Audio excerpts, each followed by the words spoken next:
Mobile প্রযুক্তির যুগে ধীরে ধীরে বই বিমুখ হয়ে যাচ্ছে নতুন প্রজন্ম। হারিয়ে যাচ্ছে বই পড়ার অভ্যেস। এই কারণেই বই পোকা থুরি বই প্রেমীদের মন খুব একটা ভালো নেই। ঠিক এরকমই শহরের এক পুস্তক প্রেমী প্রিয়রঞ্জন পাল নিজের বাড়িতে খুলে ফেলেছেন একটা লাইব্রেরি। রায়গঞ্জ করোনেশন উচ্চ বিদ্যালয়ের শিক্ষক প্রিয়রঞ্জন বাবুর লাইব্রেরিতে প্রায় 3 শতাধিক বই রয়েছে। আর এই বইগুলি তিনি সাধারণ মানুষের পড়ার জন্য খুলে দিয়েছেন। বাড়ির ব্যালকনিতে নিজের শিক্ষাগুরু দিলীপ নারায়ণ লাহিড়ীর স্মৃতিতে চালু এই লাইব্রেরির কোনো বিশেষ নিয়ম নেই। নিজের নাম নথিভুক্ত করে আপনিও এখান থেকে বই নিয়ে পড়তে পারেন। শুধু প্রিয়রঞ্জন বাবু নিজেই নয়, এই লাইব্রেরি রক্ষণাবেক্ষণ করছেন তার স্ত্রীও। প্রিয়রঞ্জন বাবু জানালেন, অভিভাবক অভিভাবিকারা যদি তাদের সন্তানদের সামনে মোবাইল বাদ দিয়ে বই পড়ার অভ্যেস গড়ে তোলেন, তবে আগামী প্রজন্ম নতুন দিশা পাবে। এ ধরনের উদ্যোগে খুশি বই প্রেমীরাও। তাদের কথায় সমৃদ্ধ হোক এই রত্নভাণ্ডার, ছড়িয়ে পড়ুক জ্ঞানের আলো। বলছি আপনার নাম, আপনি কি করেন? আমার নাম প্রিয়রঞ্জন পাল, আমি করোনেশন হাই স্কুলে পড়াই। আপনার পিছনে একটা বুক শেলফ দেখা যাচ্ছে। সম্ভবত এটা আপনি একটা লাইব্রেরি হিসাবে শুরু করেছেন। বিষয়টা কি? লাইব্রেরি মানে এটা একটা ব্যক্তিগত লাইব্রেরি, গ্রন্থ সংগ্রহ বলা যেতে পারে। কিন্তু এটা আমি উৎসর্গ করেছি আমার জেঠু, আমার শিক্ষক শ্রী দিলীপ নারায়ণ লাহিড়ীর স্মরণে। এটার উদ্দেশ্য মানুষকে আমার এই গ্রন্থ সংগ্রহের অংশীদার করা। মানুষ আসুন, পড়ুন এখান থেকে বই নিয়ে, এই লক্ষ্য নিয়ে আমি এটা উন্মুক্ত করেছি। এটা আমার ব্যক্তিগত সংগ্রহ, কিন্তু আমি উন্মুক্ত করেছি। বইগুলি সব আপনার নিজের? হ্যাঁ, বইগুলো কিনেছি। আমার দু একজন শুভাকাঙ্ক্ষী তারাও কিছু বই দিয়েছেন, মূলত নিজের কেনা। তো হঠাৎ করে এই ধরনের চিন্তা ভাবনা আসলো কেন?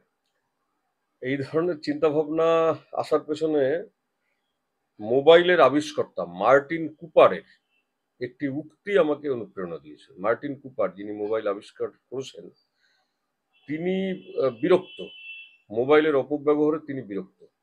আমিও দেখছি সবাই একদম মোবাইলে বুঁদ হয়ে যাচ্ছে, এবং এর যে ক্ষতিকর দিকগুলো বিজ্ঞানী, সমাজবিজ্ঞানী তারা বারবার করে বলছে, কিন্তু কোনো সচেতনতা নেই। আমার মনে হয়েছে এর বিকল্প বই। বই যদি সবাই পড়ে, বই পড়তে যদি উৎসাহী হয়, তাহলে এই যে মোবাইলের সর্বনাশা অপব্যবহার, সেটা অনেকটা রোখা যাবে।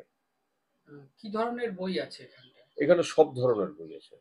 ছোটদের জন্য বই আছে, বড়দের জন্য এমনি বিনোদনমূলক বই আছে, ভাবনার খোরাক জোগানো বই আছে, সব ধরনের বই। আমি চেষ্টা করেছি যে সব বয়সের মানুষের, সব রুচির মানুষের বই এখানে রাখার। কিভাবে মেনটেন করবেন বা কি কি নিয়ম রাখছেন বই নেওয়ার বা দেওয়ার? কার্যত কোনো কঠিন কঠোর নিয়ম নেই। আমরা যেটা ভেবেছি সেটা হচ্ছে, এইখানটাতে যিনি বই নেবেন তিনি নিজেই নিজের নাম লিখবেন, ফোন নাম্বার লিখবেন। এখনকার যোগাযোগের প্রধান মাধ্যম ফোন নম্বর। ফোন নম্বর লিখবেন, আর কি বই নিলেন সেটা লিখবেন, ব্যাস। নির্দিষ্ট সময় সেই বই ফেরত দিলে পরেই সেখানে তিনি নিজের হাতেই কেটে দেবেন তার আগের এন্ট্রি। মোবাইলের কথা তো আপনি বললেন, সেক্ষেত্রে একটা নতুন মাধ্যম এসছে অডিও বুক। মানুষ এখন সময়ের অভাবে অডিও বুক শুনেও কিছুটা বইয়ের স্বাদ মেটাচ্ছে। সেক্ষেত্রে আপনার এই বই পড়ানোর প্রয়াস কতটা চ্যালেঞ্জিং?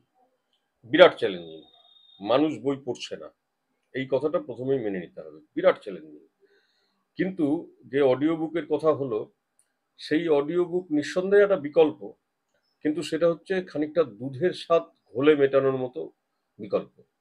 আবার এরকম ভাবে বলা যায় যে আমরা ছোটবেলায় নিজেরা যখন পড়তে পারতাম না, আমাদেরকে দাদু ঠাকুমা, দাদু দিদিমা তারা বই পড়ে শোনাতেন, খানিকটা সেই রকম একটা পরনির্ভরশীলতারও ব্যাপার থাকে। এবং শুনলে সবসময় যে সেই ভাবটা, সেই ভাবনাটা, সেই ধারণাটা পরিস্ফুট হয় এমন না, অনেক সময় পড়লে কিন্তু সেটা পরিষ্কার হয়।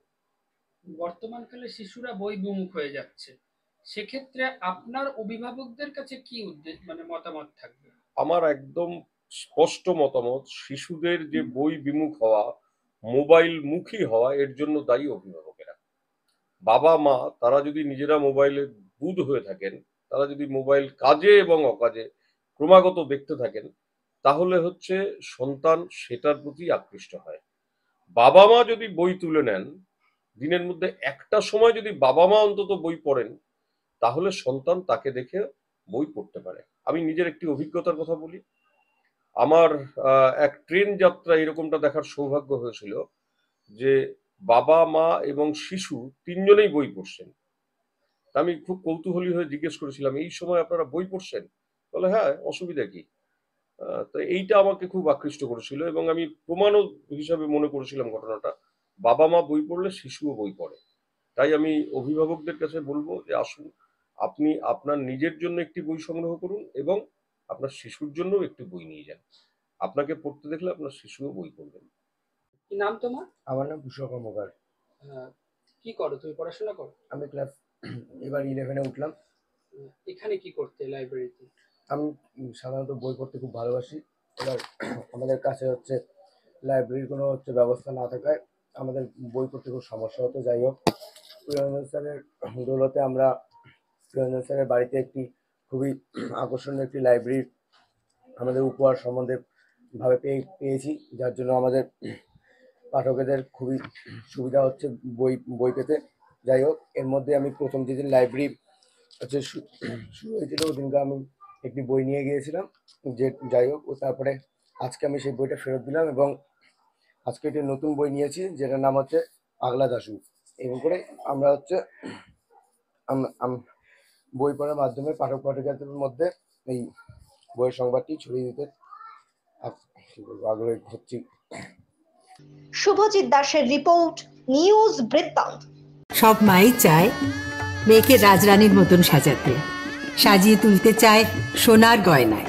ওরিয়েন্ট জুয়েলার্স, সোনা যা সর্বক্ষণের।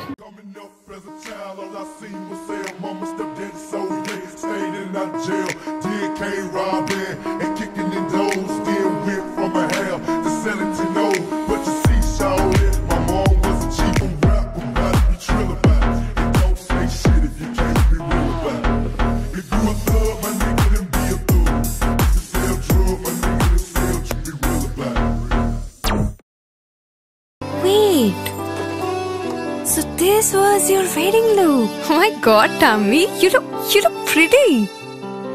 ঢাকা থেকে যখন আইছিলাম, এ হগল আমার মা আমারে পরাইয়া দিছিল। It's so authentic, Tammy. I will go for this look. But what about my goina?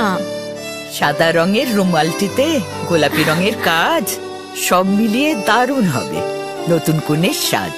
আমার গয়না আমার শ্রী ঢাকা জুয়েলার্স, আভিজাত্যের গয়না। ছোট ছোট অনুভূতি, স্মৃতিগুলো থেকে যায় সব সময় আদরে। কুকু কুকু, কিরে হলো? আসছি, লকডাউন সময় তো হয়ে এলো।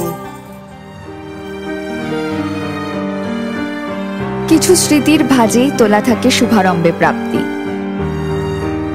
50 বছরের অভিজ্ঞতায় আগ্নেশ্বর জুয়েলার্স, নিখুঁত গয়নার কারিগরি। Agneshwar jewellers, NS road, Raiganj.